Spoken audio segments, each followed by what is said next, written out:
हाँ भाई, तो चैप्टर नंबर 2 स्टार्ट करना अपने को, स्ट्रक्चर ऑफ एटम।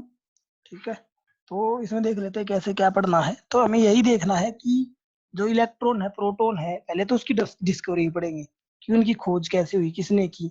ठीक है, तो स्टार्टिंग में तो ये एक्सपेरिमेंट दे रखे हैं कि कैसे इलेक्ट्रॉन प्रोटॉन की, न्यूट्रॉन्स की कैसे खोज हुई थी या किसने की थी। ठीक है, उसके बाद एक्सपेरिमेंट्स के बाद वो स्ट्रक्चर के बारे में पढ़ेंगे, एटम के स्ट्रक्चर के बारे में कि वो कैसा होता है, उसके अंदर क्या क्या होता है। ठीक है, किसका स्ट्रक्चर कैसा है, थोड़ा सा देखेंगे इसके बारे में।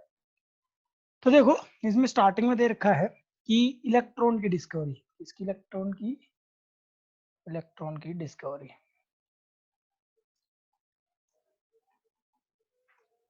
तो देखो, इसमें दो चीजें दे रखी है, दोनों एक ही साथ चलेंगी। एक तो कैथोड रेज दे रखी है और एक एनोड रेज। दो टॉपिक अलग अलग, लेकिन उनको एक ही साथ पढ़ना क्योंकि वो एक ही जैसे है। ठीक है, अब एक तो है कैथोड रेज, उसकी डिस्कवरी, और दूसरा है एनोड रेज, उसकी डिस्कवरी। तो एक से हमें पता चलेगा कि इलेक्ट्रॉन की डिस्कवरी कैसे हुई, एक से हमें पता चलेगा प्रोटॉन की डिस्कवरी कैसे हुई। तो जो कैथोड रेज का एक्सपेरिमेंट है, ठीक है, इससे हमें पता चला कि इलेक्ट्रॉन्स की डिस्कवरी और उसका चार्ज या उसका मास पता चला। फिर एनोड की डिस्कवरी से हमें पता चला प्रोटॉन, प्रोटॉन के ऊपर चार्ज क्या होता है, सॉरी, तो प्रोटॉन, प्रोटॉन के ऊपर चार्ज होता है प्लस।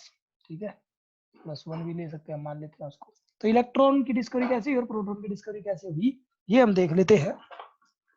इसके बाद तो उसने किया क्या, बस हम एक्सपेरिमेंट पढ़ने वाले हैं कि उसने किया क्या, जो भी साइंटिस्ट था उस टाइम पे उसने क्या किया था। तो देखो, उन्होंने क्या किया, एक यहाँ पे मान लो कि एक टेस्ट ट्यूब ले ली, ऐसे करके लगभग 60 सेंटीमीटर लंबी थी वो। ठीक है, ऐसे उसने एक टेस्ट ट्यूब ले ली, यहाँ पे इसको जोड़ दिया, एक ऐसे यहाँ पे भी टेस्ट ट्यूब ले ली, यहाँ से उसने उसको जोड़ दिया। फिर इन दोनों को उसने एक टर्मिनल से जोड़ दिया, यहाँ पे मैं बैटरी बना रहा हूँ। ठीक है, उसने एक हाई वोल्टेज से जोड़ दिया था 10,000 वोल्ट। इसको बंद करो बेटा वीडियो को, किसी की वीडियो ऑन हो गई है, ग्री मराठी, चलो कोई नहीं बेटा, चलो चलो। तो यहाँ पे उसने क्या किया बेटा, अपनी यहाँ पे बैटरी लगा ली, हम मान के चल रहे हैं। वैसे ये मान लो कि उसको इलेक्ट्रिसिटी दे दी इस टेस्ट ट्यूब के अंदर। उस टेस्ट ट्यूब के अंदर क्या था कि उसने कुछ गैसेज भी भरी हुई थी। ठीक है, क्या भरी थी उस टेस्ट ट्यूब के अंदर, उसने कुछ गैसेज भरी हुई थी। जब उसने इसको इलेक्ट्रिसिटी दी, तो देखो हर एक में पॉइंट ये याद रखना कि टेस्ट ट्यूब इसके अंदर मान लो ये गैसेज है। ठीक है, गैसेज भरी हुई है। ठीक है, ऐसे गैसेज भरी हुई है। तो जब उसने इसको इलेक्ट्रिसिटी दी, तो जो पहला पॉइंट है वो ये कह रहा है कि देखो, इलेक्ट्रिसिटी याद रखना उसने दे रखी है लगभग 10,000 वोल्ट, काफी हो जाती है इलेक्ट्रिसिटी। तो बोल रहा है जब प्रेशर, 3 पॉइंट है प्रेशर के, जब प्रेशर 1 एटमोस्फेरिक था, क्या था, प्रेशर 1 एटमोस्फेरिक था, तो कुछ नहीं हुआ टेस्ट ट्यूब के अंदर। सिंपल सी बात है, समझ में आ गई। जब उसने एक्सपेरिमेंट करके देखा ना, उसने क्या क्या देखा, हम वही सीख रहे हैं। ठीक है, ये विलियम क्रूक्स था 1879 में जिसने किया था। इसलिए जो ये ट्यूब्स होती है, हम इनको क्रूक्स ट्यूब भी कहते हैं। 60 सेंटीमीटर होती है इनकी लेंथ, उसने ली थी 60 सेंटीमीटर, तो इसको हम क्रूक्स ट्यूब भी कहते हैं। तो इसके अंदर उसने क्या देखा कि जब प्रेशर 1 एटमोस्फियर था कि उसके अंदर कुछ भी नहीं हुआ। फिर उसने क्या देखा कि मैं प्रेशर थोड़ा रिड्यूस कर लेता हूँ, सेकेंड, ये किसका हो गया बेटा ऑन, इसको क्लोज करो ना। तो फिर उसने क्या किया, प्रेशर को और रिड्यूस कर लिया, प्रेशर को कर लिया 1/100 एटमोस्फेरिक, 1/100 एटमोस्फेरिक, या क्या बोल सकते हो 10⁻⁻² एटमोस्फेरिक का उसने प्रेशर कर लिया। तो उसने देखा कि उसके अंदर थोड़ा थोड़ा ना कलर आना स्टार्ट हो गया। ठीक है, और पार्टिकल्स जो गैसेस के थे ये मूव करने स्टार्ट हो गए, क्या करने स्टार्ट हो गए, मूव करने स्टार्ट हो गए एक साइड से दूसरी साइड। फिर उसने क्या किया, प्रेशर और थोड़ा कम किया तीसरे टाइम पे, अब उसने प्रेशर कर लिया 1/10,000। तो अब कितना हो गया, 10⁻⁻⁴ एटमोस्फेरिक। तो वो बोल रहा है कि जो कलर आया था वो तो थोड़ा सा डिसअपियर हो गया, कलर था भी, ग्रीनिश कलर था थोड़ा सा, लेकिन वो थोड़ा सा डिसअपियर होना स्टार्ट हो गया। लेकिन जो पार्टिकल्स है, क्या है, पार्टिकल्स, वो अब भी मूव कर रहे थे। क्या कर रहे थे, वो पार्टिकल्स मूव कर रहे थे। तो वो यही देखना चाह रहा है कि जो ये पार्टिकल्स मूव कर रहे हैं, मतलब सिंपल सी शब्दों में वो क्या कह रहा है, अब मुझे ये पार्टिकल्स देखने हैं। क्या देखने हैं हमें, पार्टिकल्स। ये पार्टिकल्स कौन से थे, जो कि मूव कर रहे थे, बस यही इलेक्ट्रॉन थे, ठीक है। इन रेज को हम कैथोड रेज कहेंगे, ठीक है। और इन कैथोड रेज से हमने इलेक्ट्रॉन को जान लिया है। तो वो कह रहा है कि पहले अभी कैथोड रेज की कुछ प्रॉपर्टीज है वो पढ़ लेते हैं। तो बुक में तुम्हें प्रॉपर्टीज दे रखी हैं सीधी सीधी, तो प्रॉपर्टीज तुम पढ़ोगे तो उसमें दिखेगा कि उसने एक बार कोई ऑब्जेक्ट रखा है इन रेज के बीच में। देखो यहाँ से रेज आ रही है ना, यहाँ पे रेज गई, मान लिया आपने यहाँ पे एक बॉक्स रख दिया बीच में, तो जब ये रेज जाएंगी तो यहाँ पे इसकी मान लिया अगर शेडो बनाएंगी, क्या बनाएंगी, शेडो इसी की, ठीक है। हाँ भाई कौन है ये, क्या हुआ बेटा, CPH, एक सेकंड, हाँ भाई कुछ पूछना है, CPH 1701, बाद में पूछ लेना बेटा, बाद में पूछूंगा, डाउट होगी तो। चलो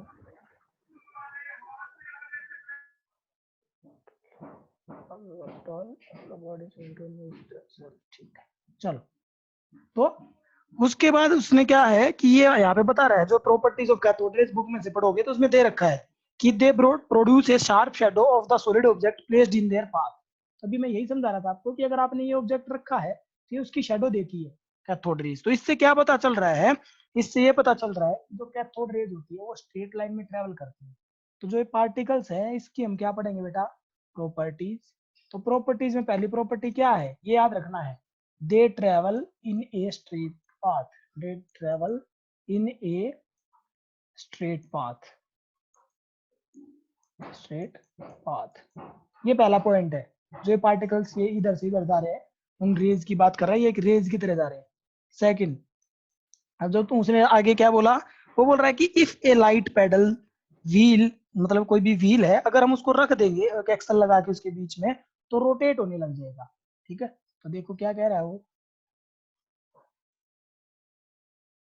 वो बोल रहा है कि अगर यहाँ पे आपने एक व्हील रख दिया, क्या रख दिया, व्हील, ठीक है, एक एक्सल में फंसा के एक व्हील रख दिया, तो जब ये रेज इससे टकराएंगी ना, ये रेज इससे टकराएंगी तो जो व्हील है ये क्या हो जाएगा, रोटेट करने लग जाएगा। क्या करने लग जाएगा, रोटेट करने लग जाएगा। तो वो बोल रहा है इससे हमें क्या पता चला, तो इससे पता चला कि कैथोड रेज पार्टिकल्स की बनी हुई है। तो सेकंड पॉइंट से क्या पता चला कि जो रेज है जो मूव कर रही है, cathode rays left to right, ये cathode rays made up of particles, made up of particles, क्योंकि पार्टिकल होंगे तभी तो उसको मूव कर पाएंगे, वरना उसको मूव नहीं कर पाएंगे बेटा, सीधी सी बात है। इसको रोटेट तभी कर पाएंगे जब पार्टिकल्स होंगे, अदरवाइज उसको रोटेट नहीं कर पाएंगे। तीसरा पॉइंट बोल रहा है कि जब इलेक्ट्रिक फील्ड अप्लाई की जाती है ना कैथोड रेज पे, तो they are deflected towards the positive pole of the electric. तो बोल रहा है तीसरा पॉइंट क्या बोल रहा है, सिंपल सी बात क्या बोल रहा है तीसरे पॉइंट में, कि आपने जब इनको क्या लगाया, इस पे इलेक्ट्रिक फील्ड अप्लाई की, रेज पे क्या की, इलेक्ट्रिक फील्ड अप्लाई की, तो यहाँ पे इलेक्ट्रिक फील्ड अप्लाई करने के बाद जो रेज है, जो अपनी ये रेज है ना, ये इधर से इधर जा रही है, तो ये पॉजिटिव पोल, अब इलेक्ट्रिक फील्ड में दो पोल होते हैं, पॉजिटिव एंड नेगेटिव, तो पॉजिटिव पोल की तरफ क्या होगी, वो अट्रैक्ट होगी। अब पॉजिटिव की तरफ जो अट्रैक्ट होंगी तो वो रेज क्या होंगी, तो ये रेज होंगी, ये क्या होंगी, इनमें चार्ज क्या होगा, नेगेटिव चार्ज होगा। कौन सा चार्ज होगा बेटा, नेगेटिव चार्ज होगा। तो यहाँ से हमें ये समझ में आया कि cathode rays have negative charge. तो थर्ड पॉइंट में क्या लिखेंगे, cathode rays have negative charge.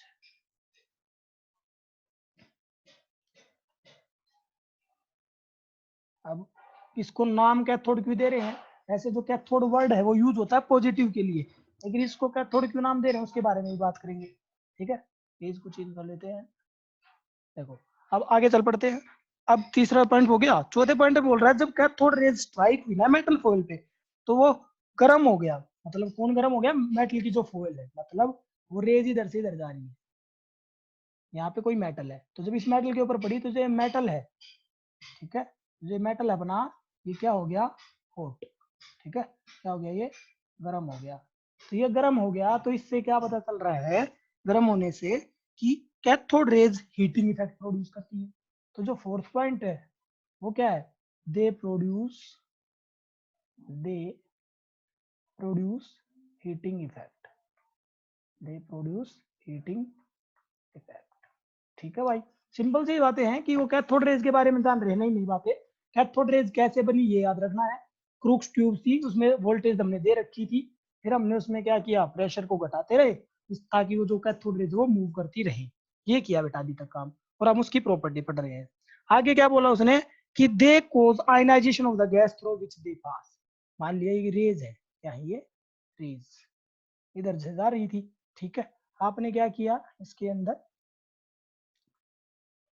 आपने यहाँ पे कोई गैस डाल दी, ठीक है, यहाँ पे कोई गैस के पार्टिकल्स थे, तो जब ये इसके ऊपर टच होंगी, यहाँ से इसके ऊपर टच होंगी, तो जो ये गैस है, ये गैस आयन में बदल जाएगी। किसे बदल जाएगी? आयन। आयन का क्या मतलब होता है? पॉजिटिव या नेगेटिव चार्ज आ जाना, सीधा सा बात। तो ये जो कैथोड रेज है इसको क्या कर देती है? आयनाइज कर देती है, ठीक है। तो इसका मतलब they have ionization effect, they have ionization power, ये भी बोल सकते हो आयनाइजेशन इफेक्ट। सीधी सी बात ये है बेटा, पांचवा पॉइंट। फिर क्या बोल रहा है? They produce green fluorescence on the glass walls of the discharge tube as well as on certain other phosphorescent और fluorescent substance such as zinc sulphide, ठीक है। या छठा पॉइंट जो है कि they produce X rays when they strike against the hard metals like tungsten. तो छठे पॉइंट में सीधा सीधा ये याद रखना है, they produce X rays, they produce X rays. ये सीधे पॉइंट याद रखने, प्रॉपर्टीज में कोई पांच लिखनी है, नहीं कि सारी लिखनी है, समझा रहा हूँ सारी। They produce X rays on when, एक second, when falling on hard metals, when falling on hard metals, ठीक है भाई। फिर उसके बाद सातवां पॉइंट जिसकी हम बात कर रहे थे कि ये फ्लोरिसेंस प्रोड्यूस कर रहे हैं, ठीक है। जो फ्लोरिसेंस है अपना, ये इस फ्लोरिसेंस होता है क्या है, स्पेलिंग भी नहीं लिखी है क्या मैंने। तो फ्लोरिसेंस क्या होता है कि कलर प्रोड्यूस होना। फ्लोरिसेंस या फॉस्फोरिसेंस ये एक केमिल्यूमिनेसेंस एक प्रोसेस होती है, केमिल्यूमिनेसेंस।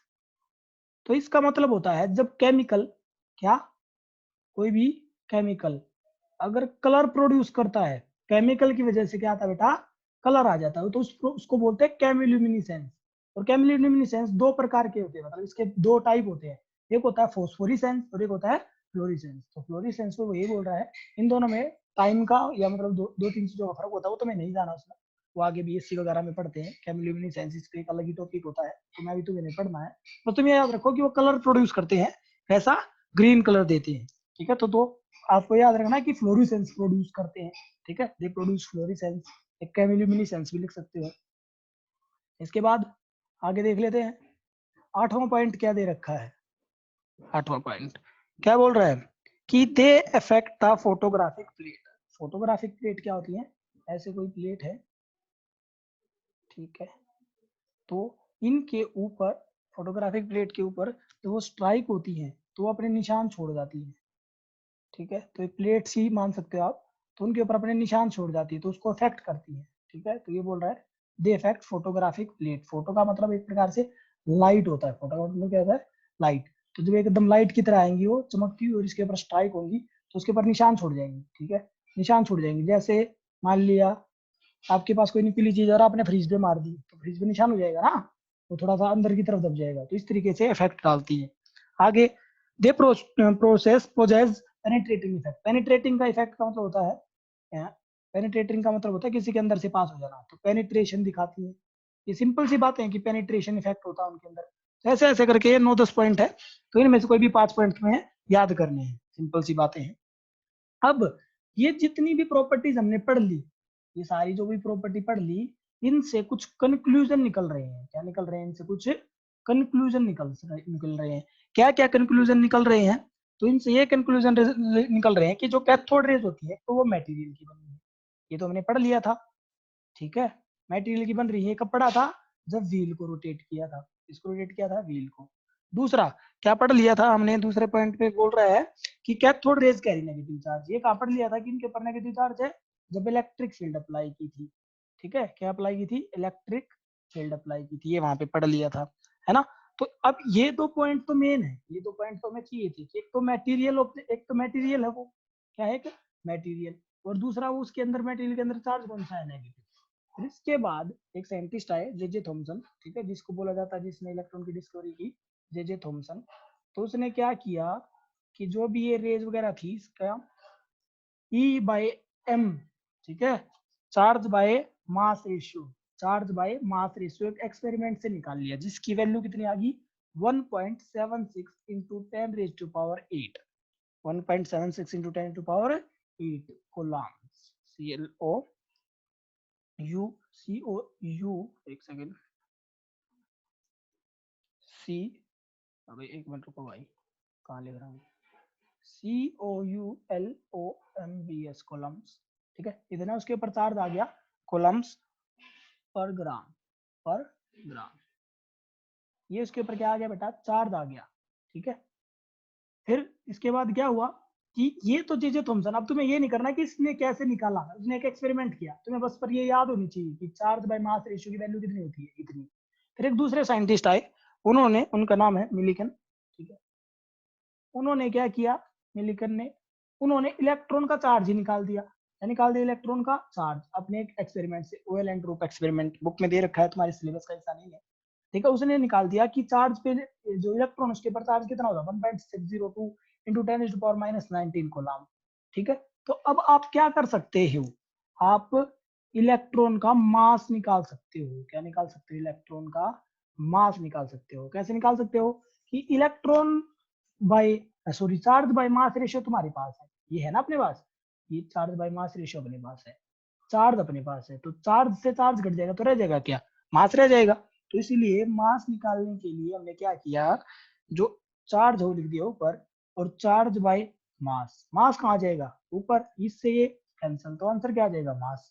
तो ये कैसे आएगा कि चार्ज की वैल्यू रख दी ऊपर इंटू 10⁻⁻19 और इसकी वैल्यू रख दी नीचे 1.76 इंटू 10⁻⁻, सॉरी प्लस, प्लस का 8 है, +8, ठीक है। तो ये आ गई नीचे, तो इन दोनों को डिवाइड किया तो आंसर क्या आ गया, ये सारे को डिवाइड किया तो क्या आंसर आ गया 9.11 इंटू 10⁻⁻28 ग्राम, क्या आ गया ग्राम, क्योंकि ग्राम में था वो, अगर इसको किलोग्राम में करोगे तो किलोग्राम में क्या हो जाएगा 9.11 इंटू 10⁻31 किलोग्राम, ठीक है।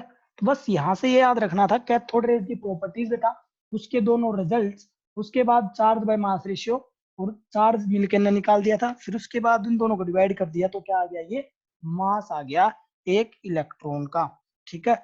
तो चार्ज हमने निकाल लिया, इलेक्ट्रॉन का चार्ज, उसका मास हमने निकाल लिया, तो एक इलेक्ट्रॉन को डिफाइन कर रहा है नीचे, डेफिनेशन ऑफ इलेक्ट्रॉन, अगर सीधा आ जाए डेफिनेशन ऑफ इलेक्ट्रॉन क्या है, तो उसने इलेक्ट्रॉन को ऐसे डिफाइन किया है कि इलेक्ट्रॉन एक फंडामेंटल पार्टिकल है, क्या एक फंडामेंटल पार्टिकल, डेफिनेशन बुक में दे रखी है, वही समझा रहा हूँ, क्या लिखा हुआ है कि इलेक्ट्रॉन एक फंडामेंटल पार्टिकल है जो हमेशा मौजूद रहेगा, कहने का मतलब ये होता है फंडामेंटल, बेट फंडामेंटल क्या होता है, किसी भी चीज की नींव या जो हमेशा ही रहेगी मौजूद, ऐसी चीज को बोलते हैं फंडामेंटल एक टाइप से। तो फंडामेंटल पार्टिकल है जिसके ऊपर नेगेटिव तो चार्ज है, दो ही बातें बताइए, क्या है, negative charge, unit negative, unit मतलब 1, यूनिट मतलब 1, तो 1 नेगेटिव चार्ज है, एक बात ये याद रखनी है बस। दूसरी बात क्या याद रखनी है कि उसके पास जो ये मास है ना बेटा, ये मास, इस मास की बात कर रहे हैं, ठीक है। इस मास को उसने कैसे समझाया है कि ये मास एक इलेक्ट्रॉन का, ये जो मास है किसका है, इलेक्ट्रॉन का। तो जो ये इलेक्ट्रॉन का मास है बेटा, ये हाइड्रोजन एटम का जो मास है, इसका मास है हाइड्रोजन एटम, हाइड्रोजन एटम का मास होता है 1.008, इतना लेके चलते हैं, उसके भी 1/1837वां हिस्सा है, कहीं कहीं तुम्हें ये 1/1840 भी लिखा मिल जाएगा तो उसको भी करेक्ट कर सकते हो।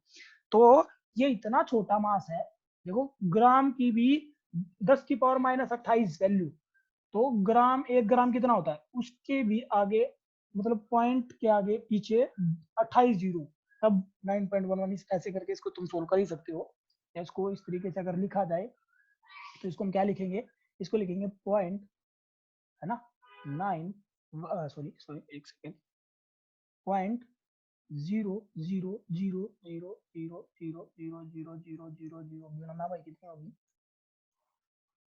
तो बहुत सारी जीरो लगा देंगे, लगभग 27 जीरो हो जाएंगी, कितनी होगी 3 5 6 7 8 9 10 11 12 13 14 15 16 17 18 19 20 24 25 26 27, ठीक है 27 होगी, 2 मिटा देते हैं, ठीक है, तो इतनी जीरो लगा दी और इसके बाद आ गया 9.911 इतना ग्राम। तो देख लो इतनी छोटी वैल्यू है ये, इसलिए। और जब एक आइटम हाइड्रोजन होता है, ठीक है, या जो एक मोल हाइड्रोजन होता है उसके हिसाब से जब हम मास निकालते हैं तो उसका भी 1837 मास है। मतलब एक एटम का, एक हाइड्रोजन एटम है, उसका मास जितना भी होता है एटॉमिक मास यूनिट के हिसाब से उसका जितना भी मास होता है, तो उसका मास और जब इसके मास का अगर आप कंपेयर करोगे इलेक्ट्रॉन को, तो उनके दोनों में इस इलेक्ट्रॉन का मास मतलब 1837 इलेक्ट्रॉन चाहिए। 1837 इलेक्ट्रॉन चाहिए बेटा एक हाइड्रोजन एटम के मास के बराबर। अब कोई ये कहे कि सर हाइड्रोजन में भी तो एक इलेक्ट्रॉन होता है ना, तो उसका मास उसके बराबर कैसे या कैसे क्या कह रहे हो? तो बेटा जो प्रोटॉन है, क्या बेटा, प्रोटॉन वो भी तो होता है ना हाइड्रोजन के अंदर। हाइड्रोजन के अंदर इलेक्ट्रॉन तो होता ही है, तो उसका कुछ मास होगा, लेकिन बहुत सारा मास प्रोटॉन का भी है। अब प्रोटॉन का भी मास निकाला होगा ना, मैंने तुम्हें कहा कि हम एनोड रेज भी पढ़ेंगे, तो एनोड रेज में हम प्रोटॉन का ढूंढेंगे कि प्रोटॉन का मास कितना है, फिर हम पढ़ेंगे न्यूट्रॉन का मास कितना है। तो ये सब चीजें सीख रहे थे कि कैसे मास आया, कैसे क्या हुआ। तो ये तो हो गया मास, इसकी वैल्यू याद रखनी बेटा, लर्न करनी है ये एज इट इज कितनी होती है, ये वैल्यू लर्न करनी है। ये तुम्हें पहले से ही लर्न होगी, 10th क्लास से 9th क्लास से हो जाती है तो, ठीक है। तो 3 वैल्यू लर्न करनी है, कहने का मतलब ये है। इसकी डेफिनेशन याद रखनी है कि एक फंडामेंटल पार्टिकल है जिसके ऊपर नेगेटिव चार्ज है और जिसका मास हाइड्रोजन के एक एटम के 1837 मास है। तो ये डेफिनेशन होगी सीधी सी। फिर एक्सपेरिमेंट में सिर्फ उसकी वो बनानी है हमें, क्या आना चाहिए एक्सपेरिमेंट में हमें, ये डायग्राम, ठीक है। तो डायग्राम हमें पता होना चाहिए, ठीक है। फिर उसके बाद उसकी कुछ भी 5-7 जो भी उसकी प्रॉपर्टीज है ना, तो जो हमने प्रॉपर्टीज लिखी है ये प्रॉपर्टीज याद होनी चाहिए। उसके बाद अगला इसके बाद क्या है कि अब हम पढ़ रहे हैं प्रोटॉन के बारे में।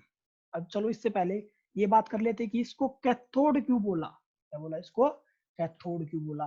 तो देखो जो टेस्ट ट्यूब थी ना, जो हमारी टेस्ट ट्यूब थी, ऐसे करके थोड़ी सी ड्राइंग ऐसी ही है, ठीक है, तो ड्राइंग पे ना जाए। तो ये टेस्ट ट्यूब होगी। जब भी आप, ये हो गया positive negative positive negative positive negative, तो जो ये नेगेटिव से जुड़ता है ना जो हिस्सा, या जो राइट में होता है, इसको हम कैथोड बोलते हैं बेटा। क्या बोलते हैं इसको, कैथोड। इसको क्या बोलते हैं, एनोड। तो जो पार्टिकल्स थे वो यहाँ से यहाँ जा रहे थे, यहाँ से कहाँ जा रहे थे, यहाँ। तो पार्टिकल्स पॉजिटिव टू कहाँ जा रहे थे, नेगेटिव या कैथोड की तरफ जा रहे थे। तो इसलिए हमने इसको बोला बेटा कैथोड रेज। क्वेश्चन पूछ सकता है कि इनको कैथोड रेज क्यों कहते हैं, क्योंकि ये मूव कर रही थी कैथोड की तरफ, इसलिए इनको हम क्या बोलते हैं बेटा, कैथोड रेज बोलते हैं, ठीक है। तो कैथोड या कैटायन, कैथोड कैसा है, कैटायन जैसा ना, तो कैथोड पे, कैटायन पे तो चार्ज पॉजिटिव होता है, तो कैथोड रेज पे नेगेटिव चार्ज क्यों है, तो एक अलग चीज है। कैथोड को कैटायन से मिसकंसेप्ट नहीं करना है, ठीक है। कैथोड पॉजिटिव होगी या नेगेटिव होगी ये डिपेंड करता है कि वो किस उससे से जुड़ी हुई है, ठीक है। यहाँ पे ये चीज थी। अब उसके बाद जो इलेक्ट्रॉन की कहानी थी वो खत्म हो गई, किसने डिस्कवरी की, जे थॉमसन ने, है ना। तो ये हो गया खत्म। इसके बाद हमें क्या पढ़ना, बिल्कुल सेम एक्सपेरिमेंट एनोड रेज का भी है, जिसपे आप प्रोटॉन की डिस्कवरी पढ़ोगे। सेम सारा कंसेप्ट है, सेम ये जो आप पढ़ोगे, उसने उसको व्हील को घुमा दिया, उसकी शैडो भी बनती है, ये सब उसके अंदर भी है, सेम चीजें हैं, पढ़ लेना। नहीं समझ में आए तो पूछ सकते हो, डिस्कवरी ऑफ प्रोटॉन, ठीक है, किसने की थी, ये सब उसमें लिखा हुआ है, गोल्डस्टीन ने की थी, है ना, 1886 में। तो ये दे रखा है। फिर उसके बाद मास जरूर बता देता हूँ कितना मास आया था। तो मास आया था 1.67, प्रोटॉन के मास की वैल्यू लिख रहा हूँ, 1.67 इंटू 10⁻⁻24 ग्राम। ये वैल्यू लर्न हो जानी चाहिए। तो देखो उसमें कितना मास था, 10⁻⁻28 ग्राम। तो देखो इन दोनों में फर्क आ गया ना, कि जो प्रोटॉन है वो, जो प्रोटॉन है उसका जो मास होता है, जो मास है प्रोटॉन का, वो बड़ा है मास ऑफ इलेक्ट्रॉन से। तो ये हमें पता चल गया यहाँ से, ठीक है। तो इस तरीके से कहानी है, ये मास याद रखना है, जिट इज वैल्यू याद रखनी है, ठीक है। इसके इलेक्ट्रॉन E/m की वैल्यू कितनी आई, बाय एम की वैल्यू कितनी आई, तो E/m की वैल्यू आई इसकी 9.58 इंटू 10⁻⁴ चार्ज उतना ही होता है, इलेक्ट्रॉन पे भी चार्ज उतना ही होता है, सॉरी प्रोटॉन पे भी चार्ज, एक सेकेंड, जो प्रोटॉन होता है उस पे भी जो चार्ज होता है वो सेम होता है 1.602 इंटू 10⁻⁻19 कूलम, वो सेम रहता है। ठीक है, तो उसमें ये मत मिसकंसेप्ट कर जाना कि भाई चार्ज इलेक्ट्रॉन पे प्रोटॉन पे सेम होता है, कैसे होता है। बस प्रोटॉन का पॉजिटिव है वो चार्ज, इलेक्ट्रॉन का नेगेटिव है। ये माइनस का -19 है, ये तो वैल्यू को छोटा कर रहा है, एक न्यूमेरिकल वैल्यू को छोटा कर रहा है, न्यूमेरिकल वैल्यू को। एक आधा बच्चा ऐसा होता है कि ना कि वो माइनस को क्लियर नहीं कर पाता कि -2 है। ये माइनस सिर्फ पॉइंट के बाद पीछे कितना लेके जाए, तो वैल्यू को छोटा करने के लिए इस तरीके से ये माइनस का। ठीक है, इस माइनस से ये मिसकंसेप्शन कर जाना कि ये इलेक्ट्रॉन में नेगेटिव पॉजिटिव हो जाएगा, यहाँ पे एक आधा पॉजिटिव लिख देता, नहीं, नेगेटिव ही है। ठीक है, वैल्यू इतनी छोटी है इसलिए माइनस है। उसके बाद एक न्यूट्रॉन की डिस्कवरी दे रखी है, वो किसने की थी? जेम्स चैडविक ने। किसने की थी? चैडविक ने। तो ये याद होना चाहिए इसका नाम। ठीक है, ऐसे उसका फिर मास दे रखा है कि जो आपका न्यूट्रॉन है कि न्यूट्रॉन का मास कितना होता है, उसका भी इतना ही होता है 1.67, लेकिन वो थोड़ा सा प्रोटॉन से भी भारी होता है। ठीक है, वो थोड़ा सा क्या होता है, प्रोटॉन से भी भारी होता है। 1.67 तो ठीक है। ठीक है, उसके बाद 493 आता है, 493, और जो प्रोटॉन है उसमें आता है 1.67, 1.67 तो है ही। उसके बाद वैल्यू आती है इसकी 262, 262। तो थोड़ा सा न्यूट्रॉन बड़ा, न्यूट्रॉन का जो आपका क्या बोल सकते हैं मास, वो ज्यादा है प्रोटॉन से भी, लेकिन वो लगभग लगभग लगभग बहुत ही काफी सेम सिमिलर है, क्योंकि जो ये वैल्यू है ये सेम है। ग्राम में -24, किलोग्राम में -27, दोनों के में, तो इसलिए दोनों ये लगभग लगभग सिमिलर से ही है। ठीक है, तो आज इतना ही था। सॉरी, ये सारे पेज पढ़ने हैं तुम्हें यहाँ तक, थ्योरेटिकल है सारा। फिर तो जो मॉडल ऑफ एटम आए, थॉमसन मॉडल तुमने पढ़ा है, रदरफोर्ड मॉडल तुमने पढ़ा है 9th क्लास में, तो आगे वही पढ़ेंगे। तो बहुत सारी चीजें 9th क्लास की हैं, कुछ चीजें नई हैं 11th क्लास में, तो वो हम पढ़ेंगे आगे।